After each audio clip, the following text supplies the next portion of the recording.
lesz a napelemesekkel? Hallottuk nagyon sokszor ezt a kérdést idén.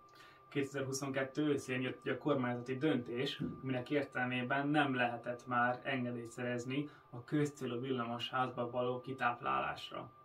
Ez generálta ezt a rengeteg kérdés meg nem értést ugye idén a lakosságban. Ugye mit tudunk most 2023-ban? Egyelőre tisztázatlan az újonnan bevezetett elszámolási mód, illetve az, hogy ki és mikor táplálhat majd ki a közcélú villamos hálózatba. Viszont most, pont egy évvel később, októberben Lantos Csaba, a magyar energiaügyi miniszter jelentette be, hogy 2024-től lesz lehetőség újra kitáplálásra engedélyeztetni napelemes rendszert. Ezen felül a kormány támogatja és motiválja a végfelhasználókat, a családokat arra, hogy maguknak termeljék meg a villamos energia szükségletüket. Ezen felül a kormány a bruttó elszámolásba került családokat egy új 75 milliárd forintos pályázati lehetőséggel támogatja.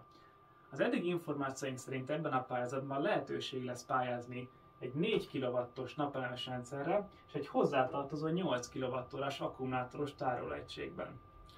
Nagyon hasznos ezeknek a rendszereknek a tervezését minél hamarabb megkezdeni. Ezért mi a LifeSunTrade Kft-nél most gyűjtjük a kedves érdeklődők adatait. A lifesuntrade.hu weboldalon van lehetőség hasznos információkat olvasni az új lehetőségekről, illetve feliratkozni, hogy amint megvan az új pályázati lehetőség, azonnal tudjunk mindenkit tájékoztatni.